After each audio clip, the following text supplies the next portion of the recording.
Am I the a-hole for not helping my stepbrother after he came out gay because he got me disowned for being gay? I am 26M. My family is the worst homophobic people you can ever meet. I knew I was gay when I was 14, but hid it from my family for obvious reasons. I hooked up with my now husband when we were 17 and my stepbrother Peter, 26, caught us in bed. He immediately told our parents and I left after being screamed at and told I was disgusting and they want nothing to do with me and just real nasty crap that still hurts to this day. My aunt took me in and I have had no contact with my family since then. Last week my hubby got a FB request from Peter. He had tried to add me on my several social media, but I always block him. Peter told Kane that he is gay and he was also disowned and he would like help from us. I said absolutely not and to delete him. I still have nightmare where Peter was helping them throw me out. Kane did, but Peter keeps trying to contact us, saying he is struggling. We have spoken to our friends about the situation and some said it's understandable. I don't want anything to do with him because it did traumatize me, and others said it's our job to help others coming out to ease people in our community, and when I asked if they would like to help him, they said it would be better if it was me because I would be more familiar to him. I am starting to doubt myself. Kane said he will support me in whatever I decide. I am all for supporting someone coming out, but this man helped my parents hurt me so bad, so I don't know, am I the a-hole for that? Not the a-hole hard yes to helping others come out and overcome challenges. Hard no to helping someone who traumatized you and seemed to relish outing you to your parents knowing what the consequences would be, all while hiding his own homosexual feelings. It also sounds like he has never apologized or made amends in any way over the years. Maybe he's just an a-hole who is facing karma. Save your helping instincts for someone more deserving. Next story. Am I the a-hole for telling my mother that her and my father won't be allowed around my baby? So I'm pregnant. I'll be giving birth to my daughter at the beginning of next year. For some background, I grew up in a super religious family that doesn't believe in modern medicine. I have nothing against religion here. It's just not for me. My problem is with ignorance regarding modern medicine. I was somehow lucky enough to get most of my childhood vaccines, however. I remember my mother refusing to let me get my HPV shot growing up because she believed that it would paralyze or kill me. I knew from that moment on, especially after seeing my family doctor's face, there was something off about my parents' beliefs. My mother very rarely took us to the doctor unless physicals were required for school. Even if it was for something we really should have been seen for, she'd tell my sibling and I to use essential oils and supplements to treat ourselves. My parents are still like this. They are incredibly anti-vaccine, anti-medication, anti-anything involving modern medicine. I truly believe that my father probably has some form of cancer. Won't get into specifics, but he refuses to go see a doctor and get checked out. I'm currently in the medical field and I work very closely with critical care pediatrics. I often see the terrible aftermath of what a small cold or some sniffles to an adult can do to a newborn/infant. I've seen so many babies put on ventilators, BiPAP. I've seen so many of them permanently disabled or dead because of the flu, whooping cough, or RSV. I recently talked with my mom about getting her flu shot before meeting my baby once she's here. I didn't have high hopes for a good answer and I was right. She refuses. She told me she takes supplements and never gets sick, that getting the vaccine would only make her sick and that my baby would be fine because she always feels fine. I told her that it wasn't just about how she felt, fine or not, she could unknowingly pass something to my baby and that the flu shot would help prevent transmission. Still nothing. She doesn't care what evidence I have. The fact that I work around it all day, see the facts of what it is.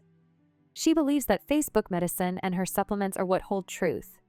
I told her she won't be able to meet my baby then, not until she's older.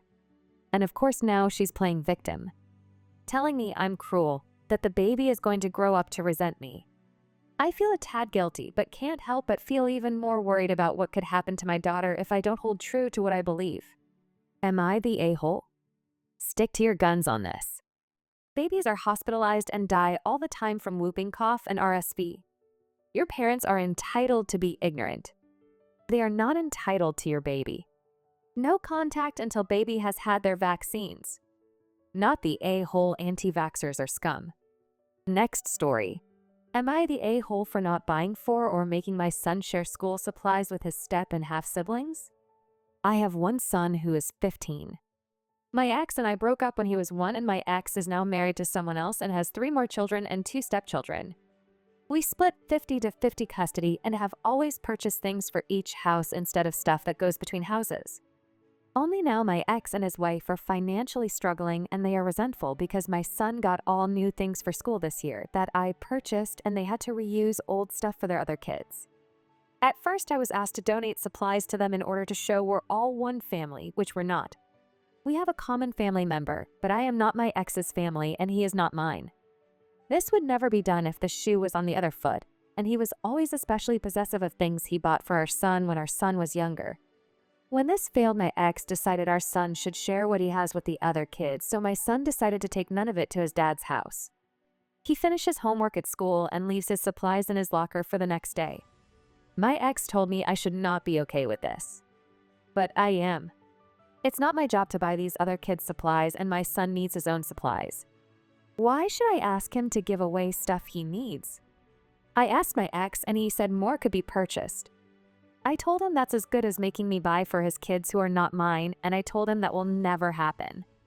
Ex's wife told me I am a selfish CNT, and how dare I make her kids feel like crap when they see my son with everything shiny and new and they don't have that. I told her that's for her and my ex to figure out. Not for me. My ex said I was teaching our son to not help family and that I'm being spiteful against kids. I asked him would he be so willing to help any child of mine I had after him, and he told me it's different because men always have to pay child support, and I asked him why his stepkids don't have child support being paid that could have given them the money for new supplies. At that point the conversation ended, but they are extremely hostile toward me now. Am I the a-hole? Not the a-hole. Seriously, why isn't she getting child support? Opie replies, a question they can now reflect on, I suppose. Next story. Am I the a-hole for telling my dad's pregnant wife I'd stop arguing with her if she left me alone? My dad married Leanna 2 years ago. I 16F was 14. Since then, they've had 1 baby together, a boy, and they're expecting another baby. Me and dad aren't in a good place, and I avoid him as much as I can because I think he's a crappy person. He was really awful to my mom, which led to them separating, and she died before they could divorce. He wanted a son, and mom couldn't give birth to more kids, and dad didn't want to use treatment, so he wanted permission to cheat, and he was loud about that. He didn't even care if I heard him say he really wanted a son. Then when Leanna was pregnant, he was all about how amazing she was for giving him his boy. Leanna has tried to be my new mom for the last 2 years. When she first moved in with us 2.5 years ago, she told me I needed a mom by my side throughout life as a young girl, and I told her she'd never be my mom. It's a fight we have every week, and she won't shut up about it. She said all young girls need moms, and my mom can't be here with me, so I need her. And I told her I don't need her and I don't want her. There are times she asks me what I'll do if I ever need a mom for something, and what if I started having trouble with my periods or other stuff. She asked me would I really go to a stranger or someone I don't see as often as her instead of her because moms are better for that stuff. She even mentioned if I got her ped would I not want my mom, and I told her yeah, but that would be my mom, not her. She told me I'll never get my mom because she's dead and she's not coming back, and I need to accept that someone has to take her place, and it's for my own good even if I don't see it. She even said my mom was just a mom and there was nothing special about her that stopped someone else from filling her role. I've asked her if she ever considers the fact I don't give a F about her and can't wait to be out of her life forever, and I told her she's not good enough to be my mom, and I told her to F off and that I hope dad's next wife tries to be her kid's mom since she thinks just anyone can be someone's mom. I also told her that my dad didn't really love her. I said this stuff to hurt her because she hurt me with her comments about mom and even trying to bring up our pay to make me accept her. Leanna got pretty fast after she gave my dad a son, and she's had some complications, so she complained to me during our last few arguments that I was wrong to argue with a pregnant woman, and last time I told her I'd stop arguing with her if she left me alone. She then ran off crying, and I didn't even feel bad because I was glad she was leaving me alone kinda. But she was pissed a couple of days after when she stopped being sad. Am I the a-hole? Definitely not the a-hole. I hope you have other family members you can go to. Next story. Am I the a-hole for kicking my boyfriend out of my place after he demanded I apologize before speaking to him? I'm a 27F and I've been dating my boyfriend 27M for 7 months. For context, I'm currently going through a long 1.5 year divorce due to domestic violence, which also included a lot of psychological abuse. When I met him, I wasn't looking for a relationship, but it just happened. My boyfriend knew about this from the start, and in the beginning, everything was nice and easy, just some fun dates, movie nights, some nice weekend little trips. About 2 months in, he told me his family was being evicted and asked if he could move in with me. I live in a nice house that's a co-living. I have roommates, so I don't exactly have a ton of space, especially because I already have a small dog. But I said yes, I know how it feels to not have a place to go. Also, I was planning on moving at the end of the year anyway, and I thought it would be temporary, at least that's what he promised me. When he moved in, I notified the property management and added him to the lease. That bumped my rent up by $250 a month. On top of that, all the other bills and expenses like utilities, groceries, dog food, gas, adding him to my insurance, pretty much everything were being covered by me. He gave me some money to help cover the rent increase and to cover some bills for the first 2 months, but he was unemployed and job hunting. I have a stable job, and by being careful with my budget, I was able to support us both. Also, he does some jobs here and there. Not too much money, but it's some money, like $30 or $40, sometimes $100 a week. Things were fine for a few weeks, but then we adopted another dog. That's when I started feeling really stressed. I was suddenly the only one financially responsible for 4 living beings, me, him, and the 2 dogs. Also, he started complaining about the dogs, about the responsibility that is walking them, cleaning after them, and that I wasn't giving him enough attention because I work 10-hour days, go to gym, study, attend therapy twice a week, and on top of that, I wanted to take care of the house and spend time with my dogs. We talked and I told him I understood, but I asked that since he wasn't working and had more free time, could he take over caring for the house and the dogs? That way, we could actually spend more time together without me being buried in chores after work. But things just kept getting more stressful. I think he feels less than me because I'm the one supporting us, but that's not something I can fix for him. I even suggested and opened a joint bank account for us, just for him to don't feel like he was taking advantage of me. I was transferring to that account just the money necessary for our shared bills and some spend money. I never pressured him to contribute, but always told him that I was appreciating his contributions. He became cold, distant, and even rude. Every time I brought it up, he'd flip it back on me saying I was invalidating his feelings because he was stressed with the job hunting and house chores. I even tried to explain that I'm also stressed, working 60 hours a week and having all the financial responsibilities on me, plus all the drama with my ex-husband running out of the country and making our divorce even more difficult and expensive. Fast forward to recently, I went on a work trip that I didn't want to attend, but I did because it means more money for us. As soon as I arrived at my final destination, I tried to talk to him. But he couldn't talk to me because he had some movie night planned with one of his best friends. So we didn't talk for 3 days because I had no signal and my schedule was crazy, and I've been feeling really tired. Yesterday, he texted me that the dogs were running out of food and asked me to buy more and schedule the delivery for 6 p.m.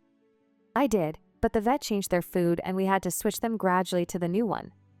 I texted him about how to do it, but he was sounding so confused that I decided to call him and explain it. I even asked him when he would be at home and free to talk. At 8 p.m. on the time he chose, I called, and he answered the phone with, "Hey, what do you want?" I was taken aback because we hadn't spoken in days, not even text or anything, so I asked what was wrong and why he was treating me like that. He immediately started yelling at me that I was overreacting and that he was in the middle of house chores and computer work. I hung up and texted him that when he calmed down, he could call me and we could talk about what was bothering him with mutual respect and no yelling. He replied that he'd only talk to me if I apologized. I called him back to explain that this felt manipulative, and he hung up on me. I tried again and he asked if I was going to apologize. When I said no, he said we wouldn't be on good terms or speaking until I apologized first. I said that was a really manipulative demand and asked if that was really his decision, and he said yes. I even asked if he knew what that meant, and he said yes. So I emailed property management with him copied, letting them know he would be moving out in 15 days. I also emailed him asking for his moving schedule and practical details when we close our joint account, when exactly he'd be out so I could have my space back, and who would take care of the dogs while I'm away for work. I even tried to explain to him how his behavior was hurting me, how manipulative it felt, and how it was triggering for me because of the abuse I went through with my ex-husband. His reaction didn't change. Now he's accusing me of throwing him out on the streets with no money or place to go. Am I the a-hole? Not the a-hole, but you have replaced your previous toxic relationship with another one. Please stick to your guns with this breakup. And take this to therapy so you can recognize the patterns you have fallen into so you can heal and find someone who truly deserves you. Good luck. Not the a-hole. You should stay single for a while. You went from a physically abusive relationship to an emotionally/financially abusive one. You need to talk to a therapist and recognize giant red flags staring you in the face: the homelessness, the joblessness, not contributing, adding a new pet abusers like add pets and babies so victims feel more trapped. I'm glad you got him out of your home, but don't take in another homosexual, no matter how sad his story is. Isn't it odd that he had to sleep his way into stable housing? 20+ years on the planet and no friends/family to take him in? There was a reason why. Next story. Am I the a-hole for asking my mom why I'd help feed her husband, or their kids when I want nothing to do with them? My mom lost custody of me 17 meters when I was 7. Her and my dad were divorced. She was flaky about stuff with me, like helping with homework or picking me up from school. Then she met her husband, who had a criminal record, drugs and assault. After they got married, she tried to deny Dad his custody time and wouldn't let me go back to Dad until a judge ordered that I be put in Dad's custody. Dad called the police and they went to the house, tried to make Mom surrender custody and they wouldn't, and because the police didn't want any violence, they just logged every time she refused to give me over. Her husband was also arrested in front of me when she was refusing to let me see Dad. At the end of it all, it was decided I should stay in Dad's custody. Mom was given visitation briefly when I was 12, but that was cut short because she tried to make me leave with her and had to be removed from the place we used to meet at. Then 18 months ago, she got visitation back again, and she's keeping it now. It started with 3 hours once a month. Then it turned into going to her house for a few hours. And then to an overnight. It's still one overnight, but I stay from 6 p.m. to 4 p.m. the next day. And yeah, this was agreed at my age with me not wanting to go. The judge ordered family therapy for me and her for several months too, but we're finished now. I'm counting down until my birthday when I can leave her behind and just never go back. When it's closer to my birthday, I'll probably refuse to go because we won't make it to court in time. So anyway, the point of my post. My mom and her husband need help feeding the kids. They have together 4 kids under 10, and they got food from this charity once a week, plus whatever they can buy. And sometimes if they can get stuff out of food banks. Mom knows I have a part-time job and that live good at Dad's house, and she asked me to help them with food. She said I could buy stuff or share what I get at Dad's or whatever, but they struggle and we're a family. I told her we're not, and they're not my problem. She told me that their kids aren't getting as much as they should and they take all the help they can get, and she told me they're my siblings whether I know them or not, and why don't I help them at least? I asked her why I would help any of them when I want nothing to do with them. I said she should have been a better mom if she wanted me to care, and married a better guy if she wanted me to give a F about him. My mom texted me after I went back to Dad's, and she texts like once a day now telling me to at least think of the kids and how we're still a family even if I'm angry about stuff that happened. By the way, I know the kids are innocent and that they're related to me, but I really don't feel any sibling connection or love. If Mom had never won visitation, I would have chosen not to ever meet them or have a relationship. Am I the a-hole? You are a child, and it is not your place to get a job and help support your mother's children. Have you reported this constant harassment to the court? Have you called CPS to report that she is unable to feed her children? Opie replies, my dad's lawyer said it won't be looked at as harassment because she says other stuff in her texts. They'll just tell us she can talk to me when she wants now. I never reported her to CPS. This is wild to me. Your mom kidnapped you over and over again and faced no consequences. This system is so broken, but I digress. You are not responsible for these children, and you do not have to take this nonsense from her. Call CPS. Call your lawyer. Tell them what she is doing. She can't feed her kids. She's blackmailing you and harassing you. You are not the a-hole. Opie replies, my dad's lawyer said it won't be viewed as harassment. He said we could keep an eye on what she texts, but right now it's nothing a judge would remove visitation over.